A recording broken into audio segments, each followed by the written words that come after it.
What up, YouTube fam? So we've already covered Apple authentication.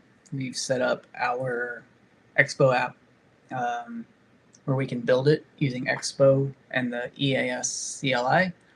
And we've sort of kind of deployed it to the App Store. We've really just deployed it to test flight and set it up to where we can test it on our phones.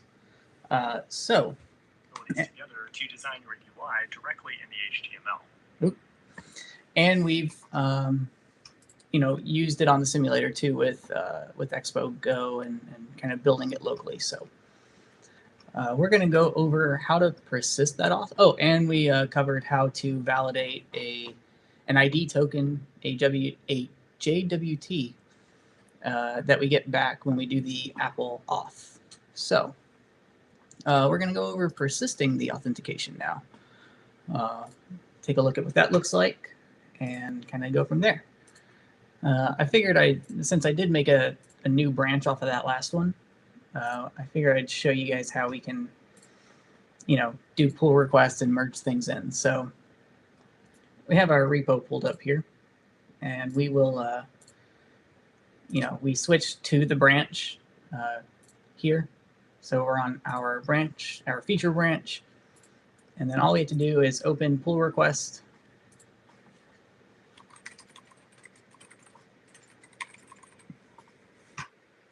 And we can do create.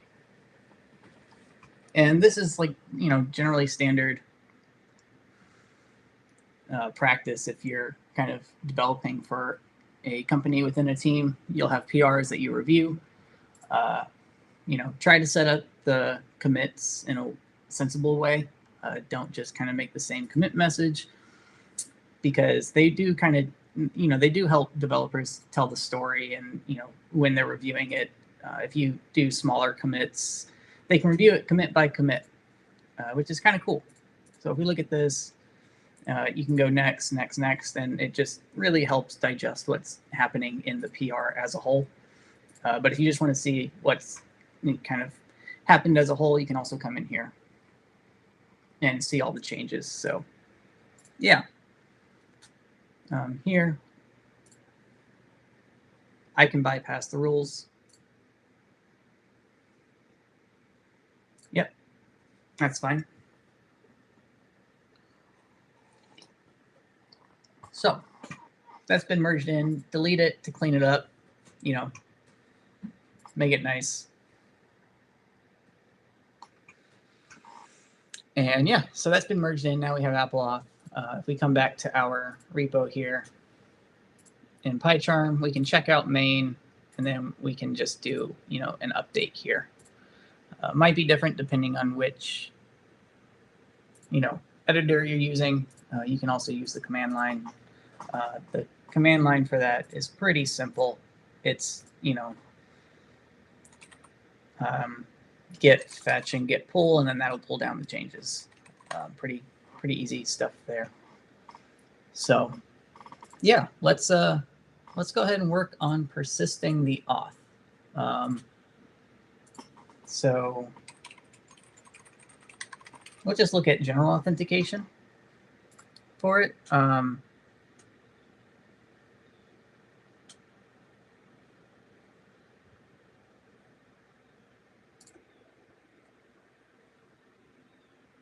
No, we're just doing that off for now. This is what we just went through. We'll go ahead and copy that, and we'll throw that in the docs just so that we don't have to find it later.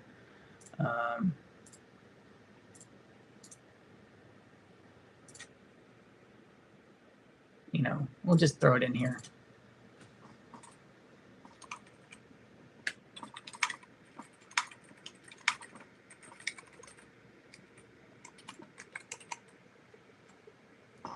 Why don't we do, so this is how you can start a new branch from the command line. Let's do, I don't know, persist auth. There we go. And then, see what's changed.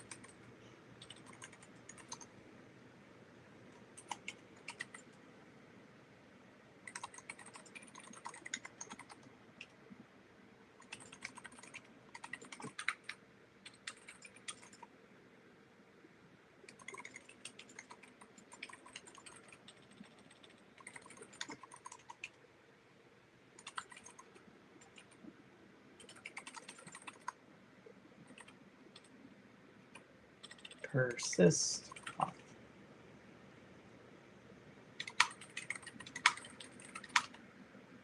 Cool.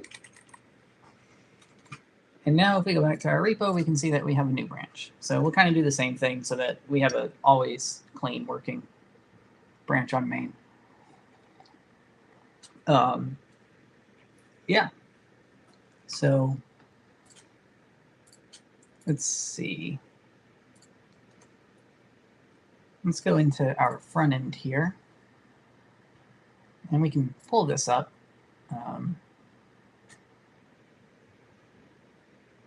App auth screen layout. So this is where we have the root layout. This is where I'm going to show my noobism in React as a whole. Not quite sure how to store the user. I do know that we're going to use something called local encrypted storage, but I don't remember everything off the top of my head how to do it. So,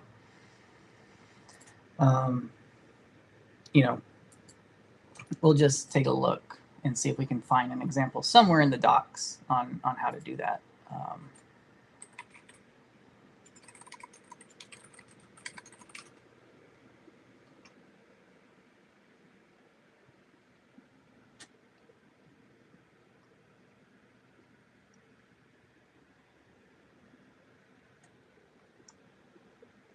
We may look at Firebase too, but I kind of want to get this one working first, and then we'll go from there.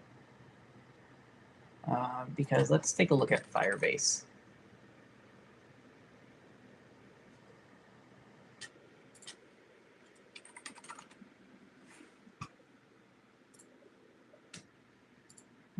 Just go to the first one there. So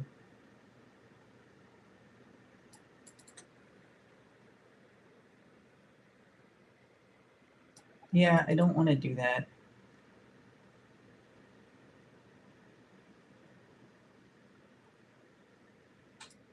No cost up to 50,000, which isn't bad. But I feel we can not have to use that. So yeah, let's just see what we can do.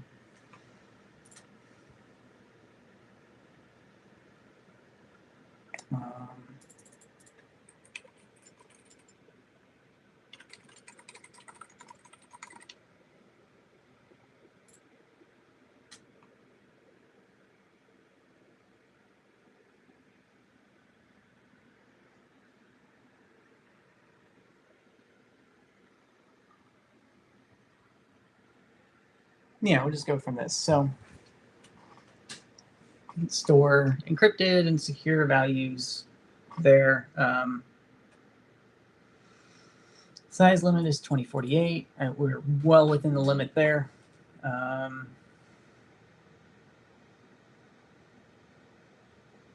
Okay, we will go ahead and install that one.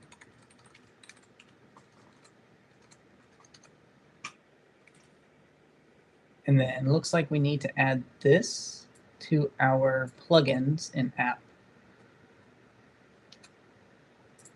in our app.js. Looks like it added it, so we're just going to leave it.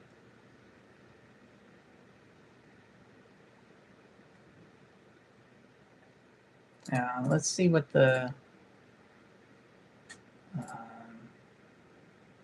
oh, these are the configurable properties.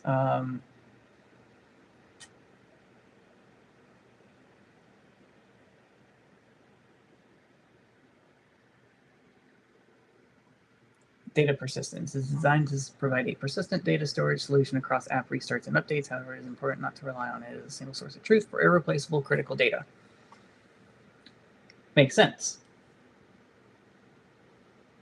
So we don't want to store like things that a user would interact, like send to the application for.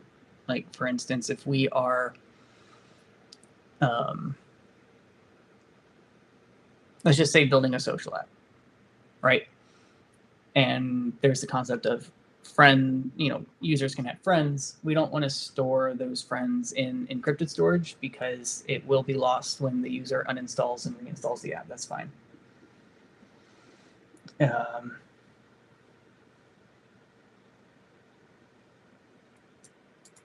When using Expo Secure Store, you can set this so that we don't get this message every time. So let's go here.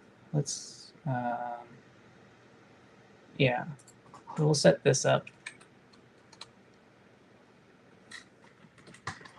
And now we're in compliance. That's pretty sweet.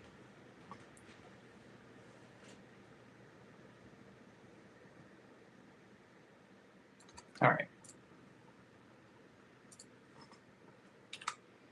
We'll do add Expo Secure Storage package and set up compliance for App Store.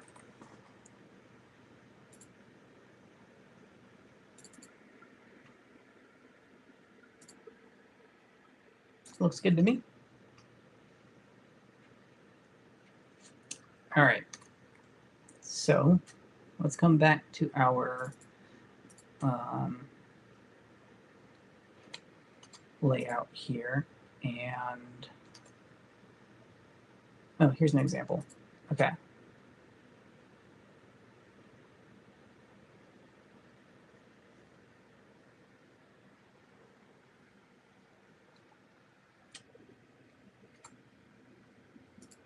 So we'll just throw it into here. This is not this. I mean, I just know this is not the best place to do it, but we'll just do it here. Is it an ID token or what? What is it exactly? Yeah, identity token.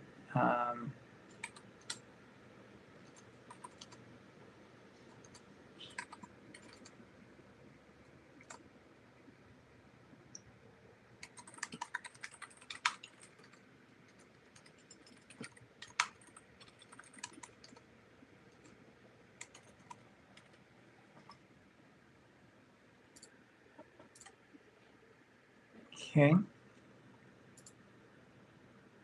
So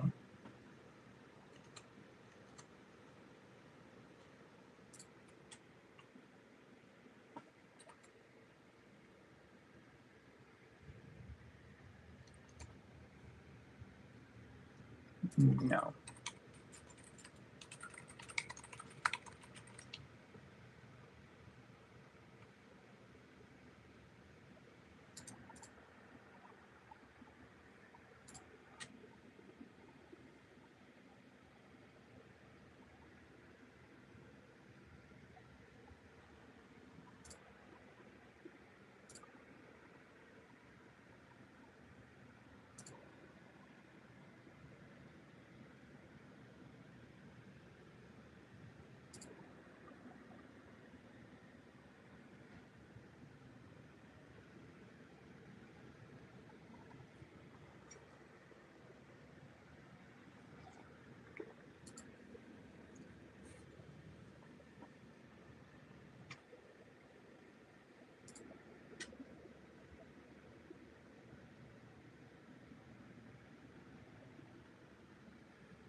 Okay.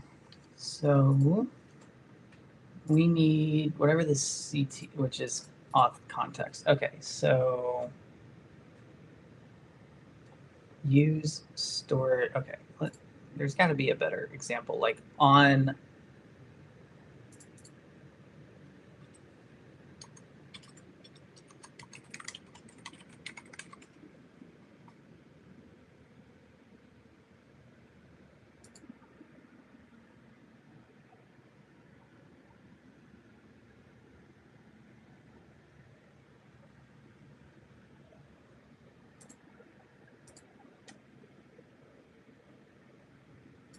Okay, React context.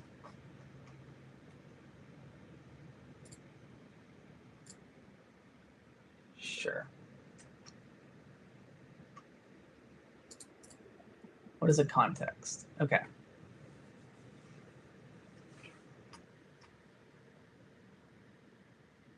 Unless the parent component makes some information available to any component in the tree below it, no matter how deep, which is what we want.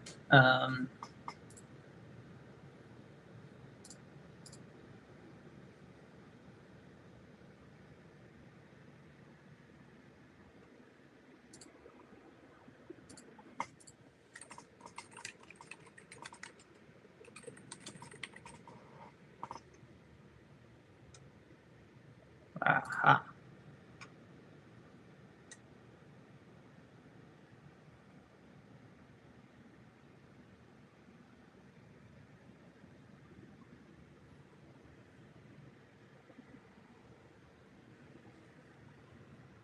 Are we using session in here somewhere?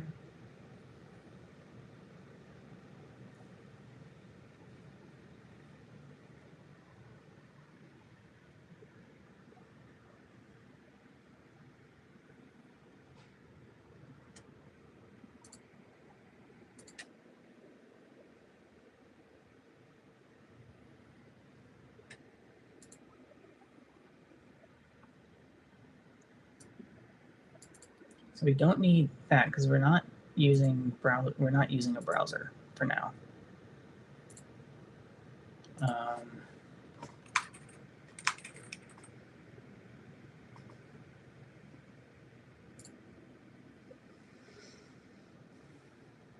Here we go. Because we are using the Expo router. So found it. We're just going to copy that. We'll paste this into, docs again.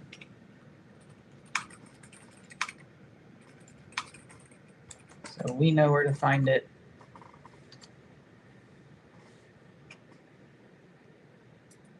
All routes are always defined and accessible. You can use runtime logic to redirect users away from specific screens depending on whether or not they are authenticated.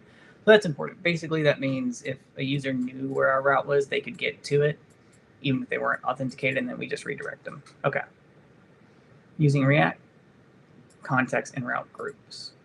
It's common to restrict specific routes to users who are not authenticated. This is achievable in an organized way by using React context and route groups. Consider the following project structure that has a sign-in route that is always accessible and an app group that requires authentication.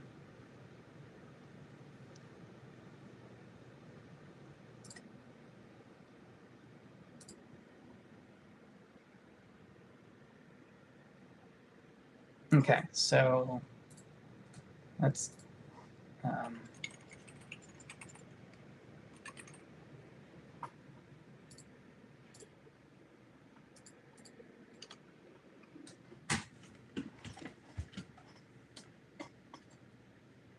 so we have app, okay, and then it says we need another one that's app.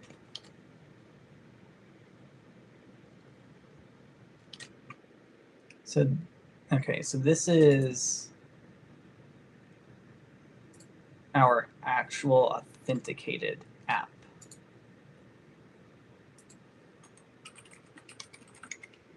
No.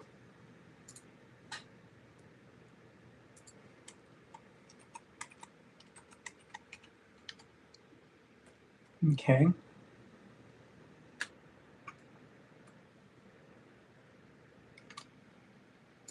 So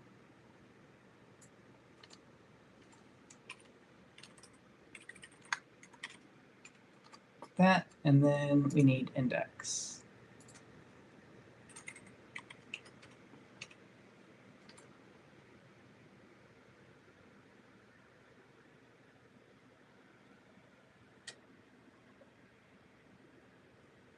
We're just going to set this up for now, and then we'll go back and edit it.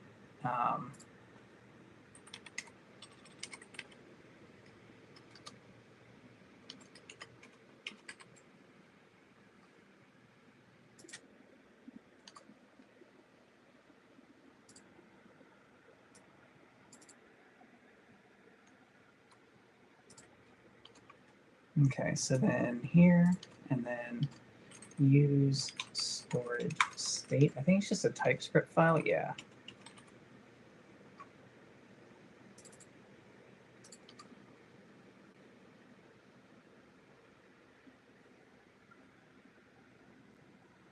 use the session provider in the root layout. So we're here to provide the authentication context to the entire app. So we're here, the theme provider, I guess, can go outside of the auth. So the way that this would work is we would be able to choose a theme if we're unauthenticated, which like is fine.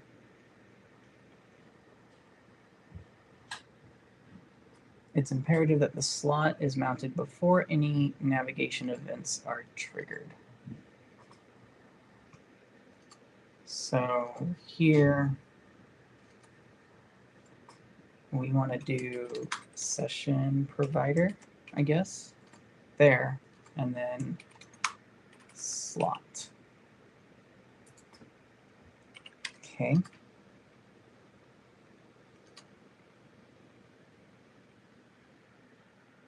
Yeah. Guess that's fine. No. We want, get rid of that, get rid of that, get rid of that, get rid of that. And that's not what we want. Can we just do this? Yeah, why did that not like it? Okay, let's see.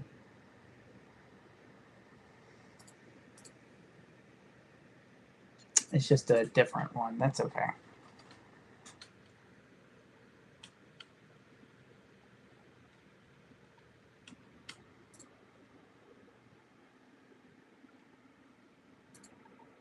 Create a nested layout route that checks whether users are authenticated before rendering the child route components. This layout route redirects users to the sign-in screen if they are not authenticated. Okay. So there.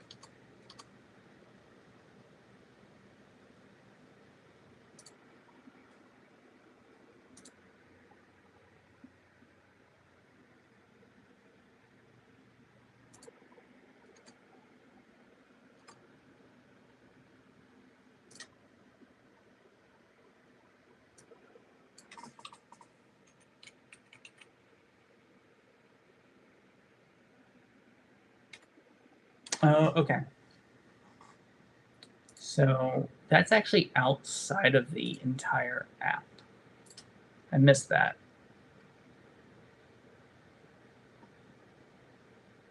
Yeah. So they just slapped it like in here. Okay, so let's move this back out here. And let's move this back out here. That's where they have it for now. We will move that though, because I'm not a huge fan of how that's working.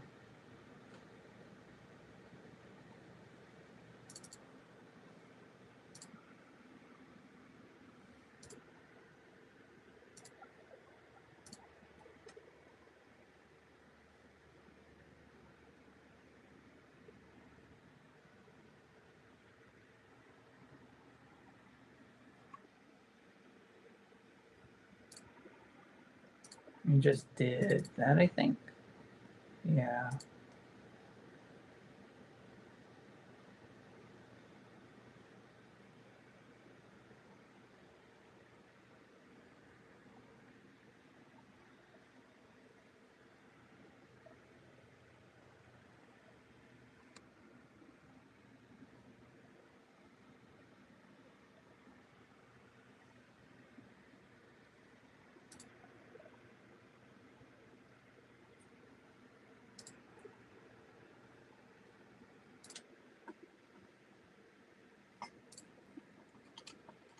So we come back in here and then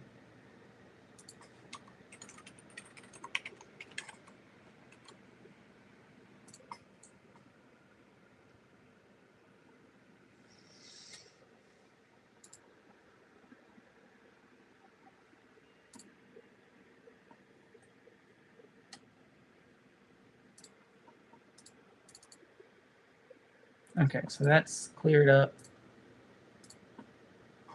Let's refresh. Nope, that's record.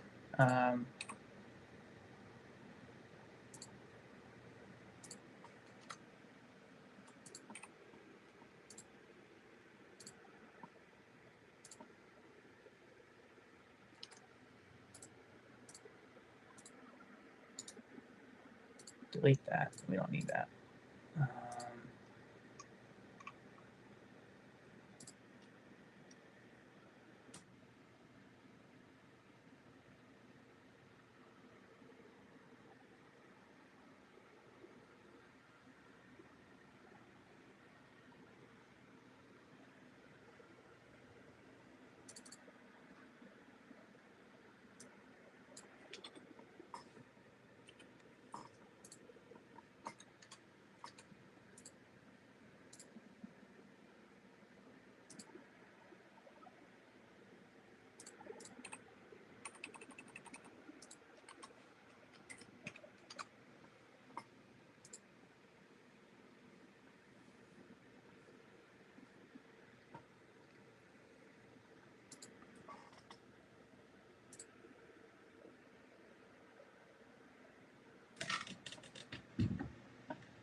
Okay, app.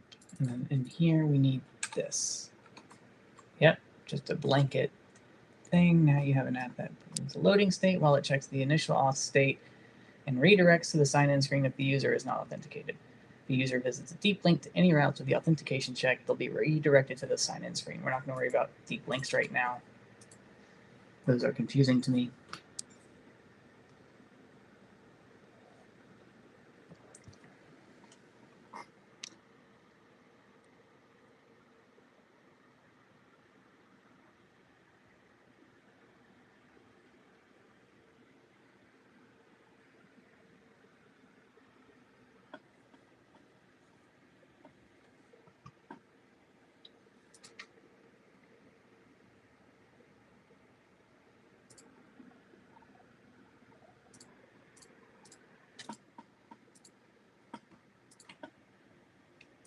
Yeah, we're gonna have to figure out how to unit test this because this is a lot of code that we just did.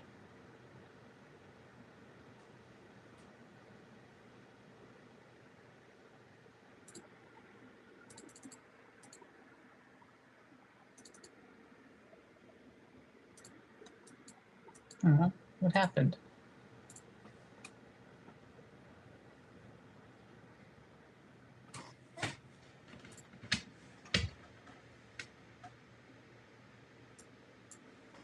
Can we see if we just did this? Can we see this?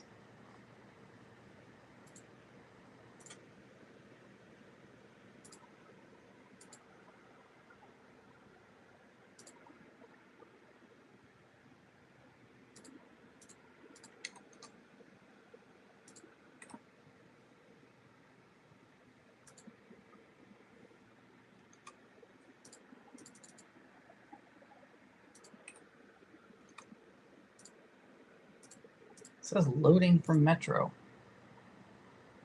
Aha.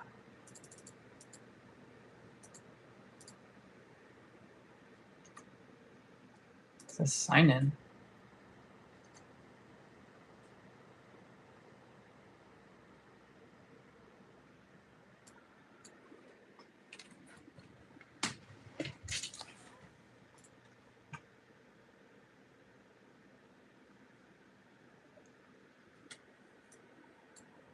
I feel like this should work. Excuse me?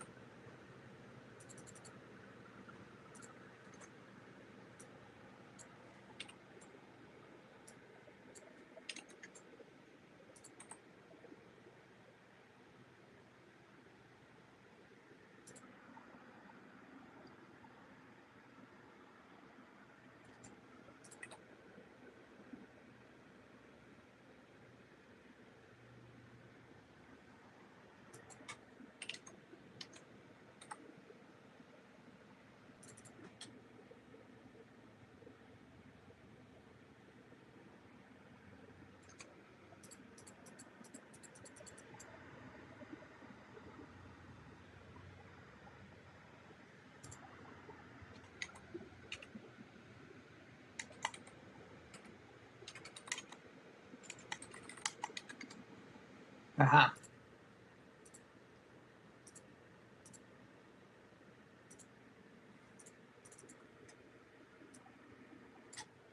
Get rid of that. Do one of these. So why remove that? Okay.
Okay, so now we have an initial setup with it.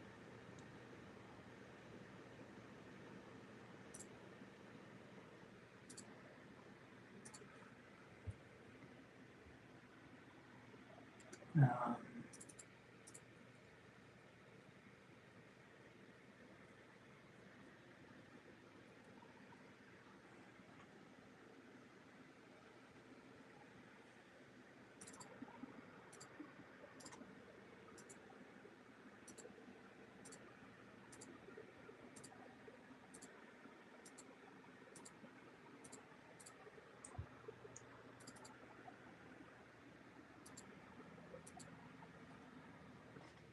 what does this thing do? New session value auth context.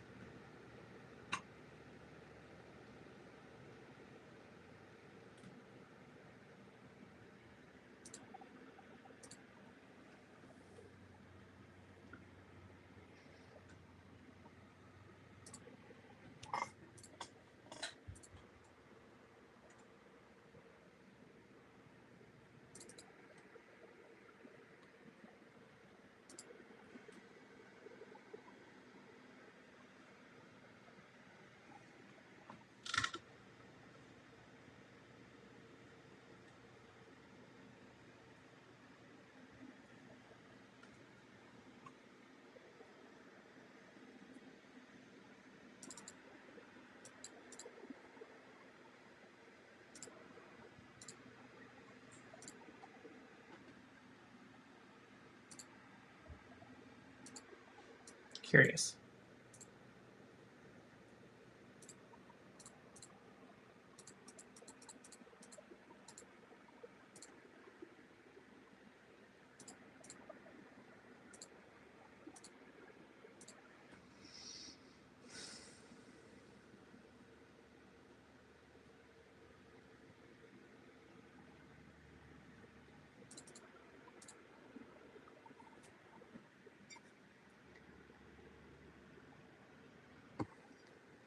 Okay.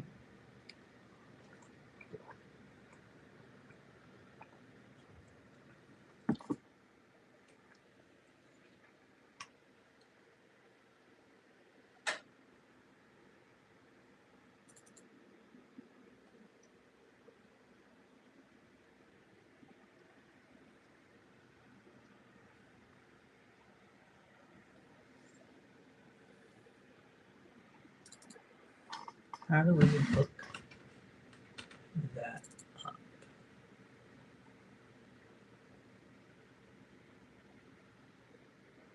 Don't need that. Need that open. So inside of the view, we put this, take this and slap it right here. Let's take this and put it here.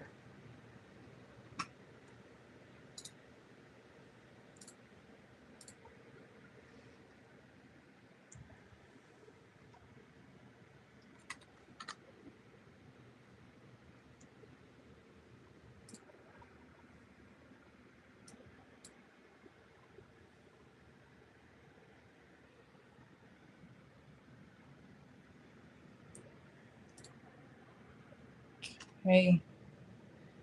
And here we can sign in. And then let's go to this sign in function. How are we grabbing that? Use session from the context. So if we,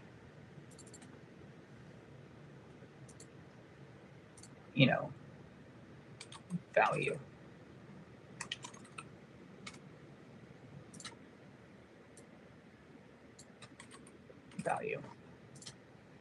And then up here, we actually want it to take a value string. Does this work? Cool. So we're not, we'll just try it. And then this is going to set it equal. I don't know what the credential looks like again.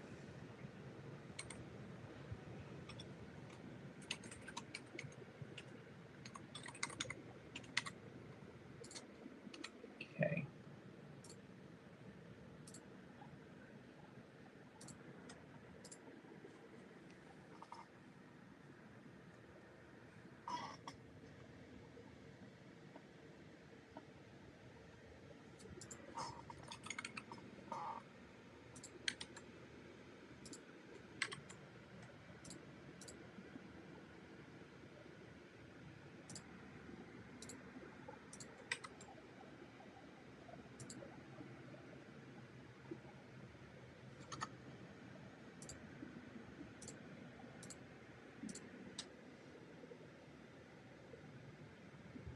Oh, and then it goes? Interesting.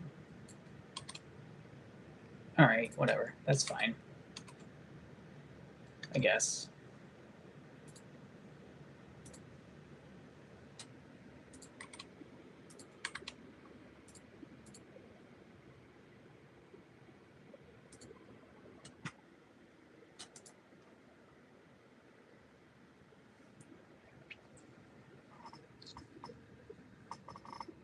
So now we should theoretically have all of that information in the app. So let's go back to where we're logged in. And then let's just show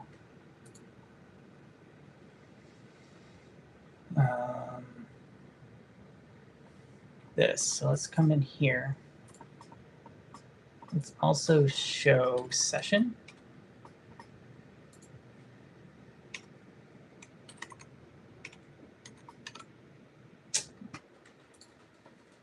What?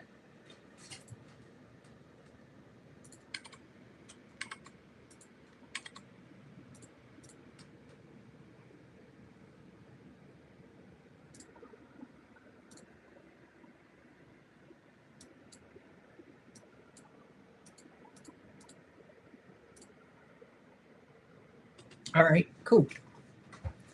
So we are auth. It's pretty sweet.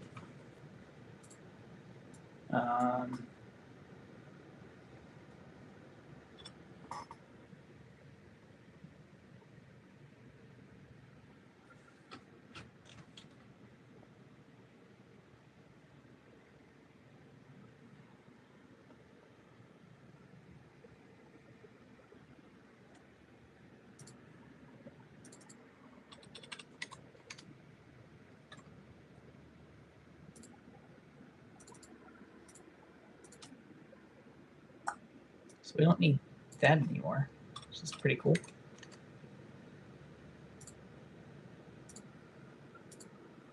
Just like a one little button.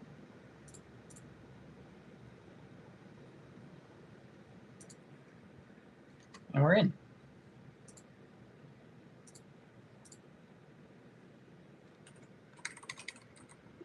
Persist Apple Auth.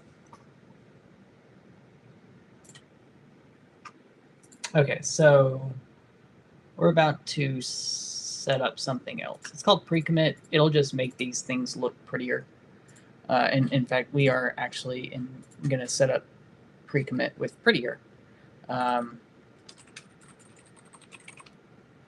prettier is a JavaScript formatter.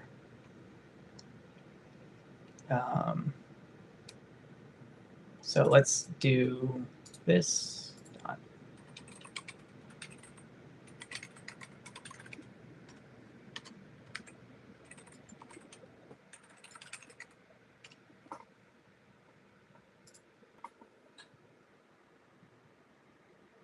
Yeah, pre-commit, or should already have it. Yeah, see, I already have it. We'll do all that. That's fine. We won't do that one just yet.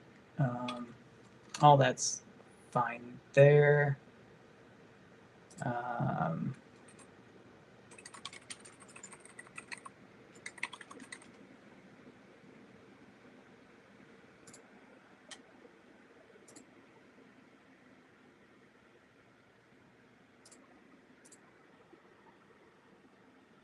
There we go. Nope. I just want like a mirror.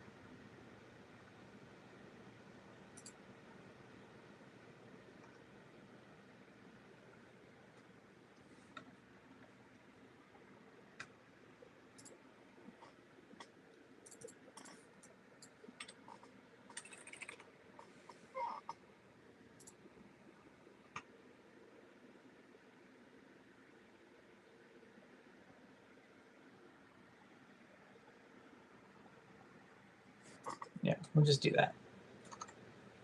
I don't want to configure anything else. I just want it to work.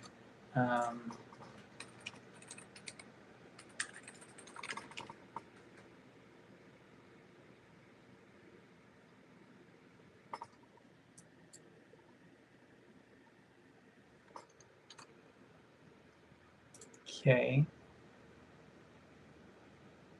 Is there an alternative one?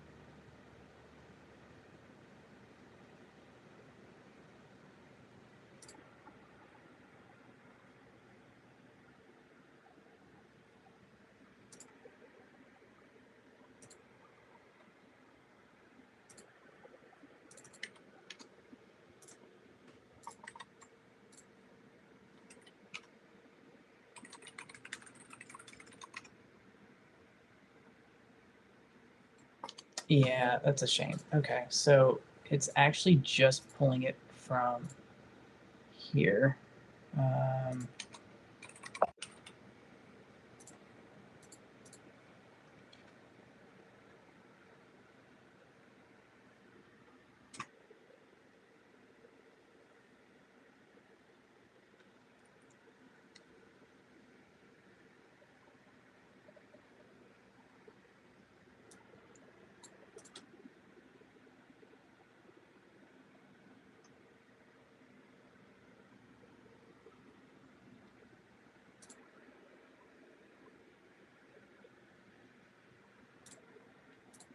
Yeah, there is a way where it's just like,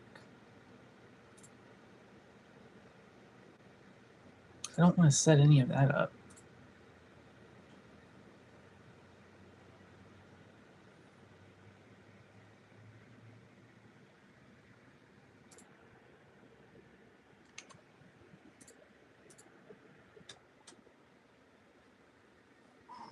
Um,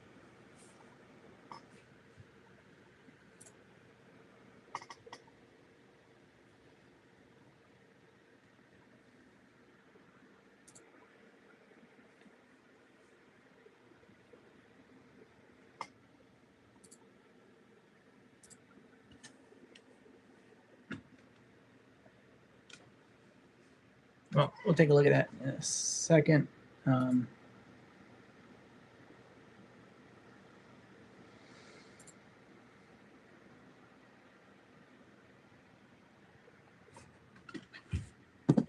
Yeah, gotta hit the bio. Be right back.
Okay.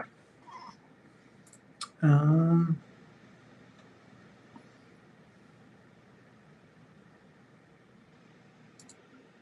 guess this is like the new way to do it, so I guess we'll just go through that.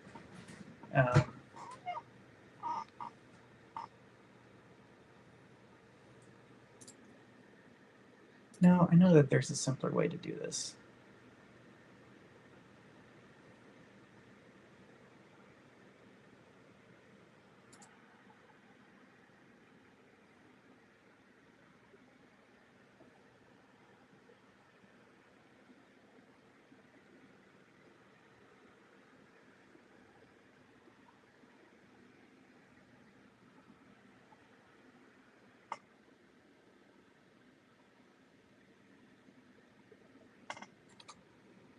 Can I just not have that?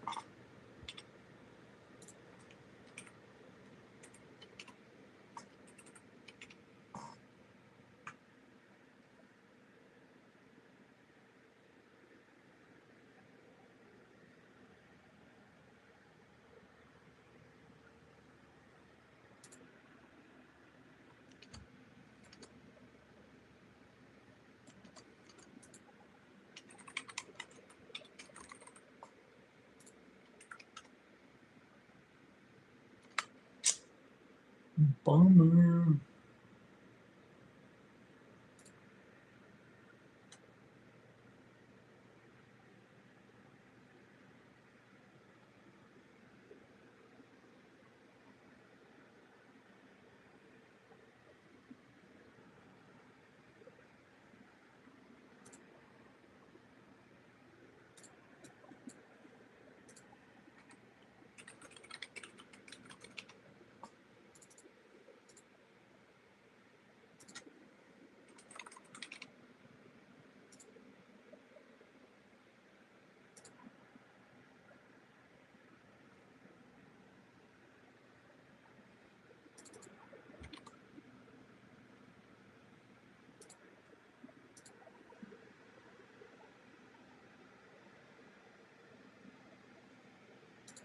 What if we just go with this?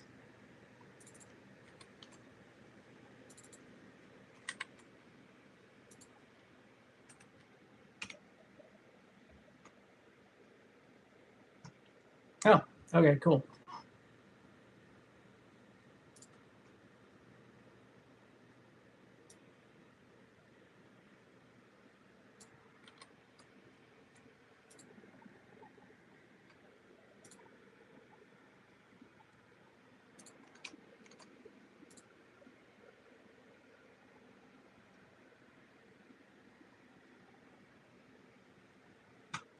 Well, now if you look at it, see, it just kind of formatted it nicely. Let's remove that console log. Can we just...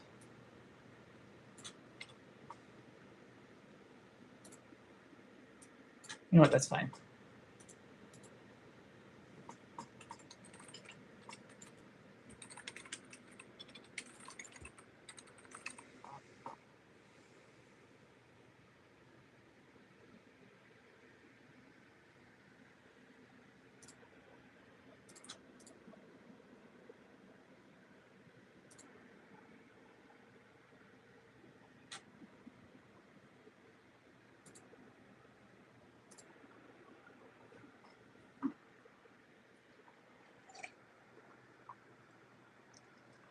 Cool. All right. So authentication is persisted now in the app.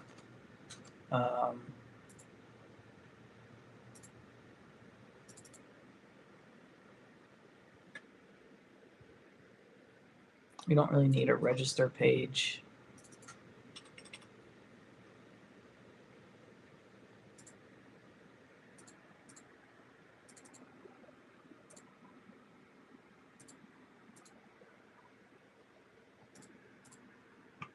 We just need that sign-in page.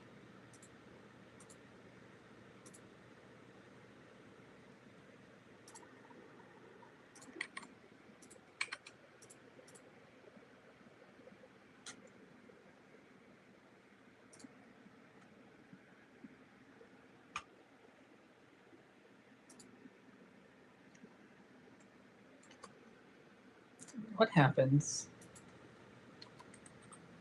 if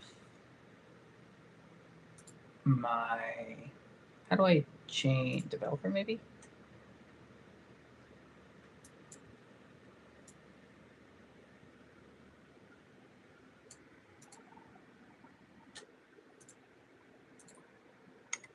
Display.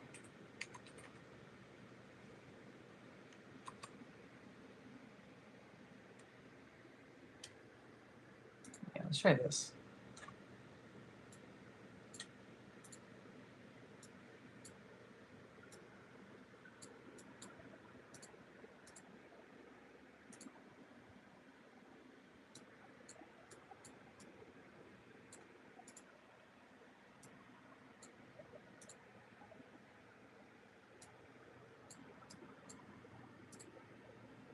Aha.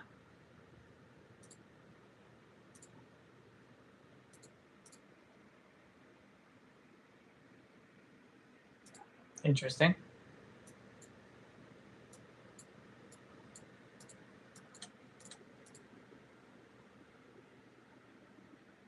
Okay.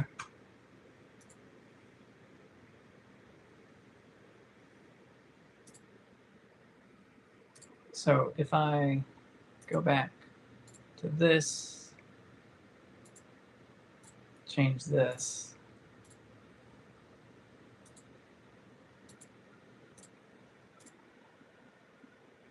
Oh my goodness, stop. That doesn't change. So that's on this screen.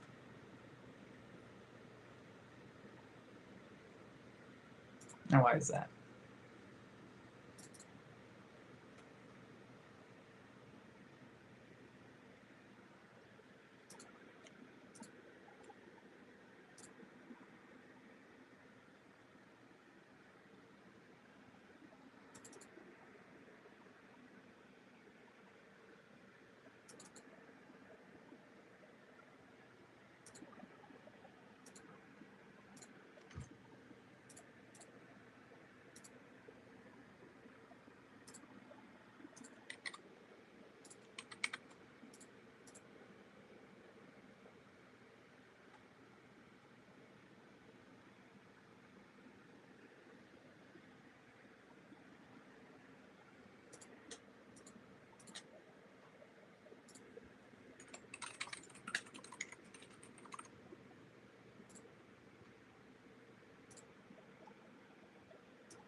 Okay, well, whatever. It's fine for now. It works well enough.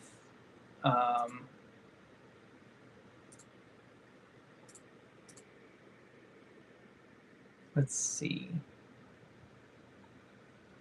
You know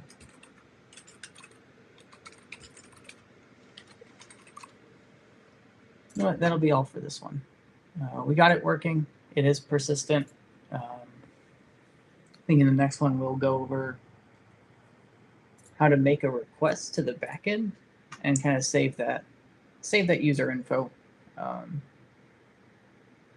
what have you. So, yep, we'll call it there and see you guys in the next one.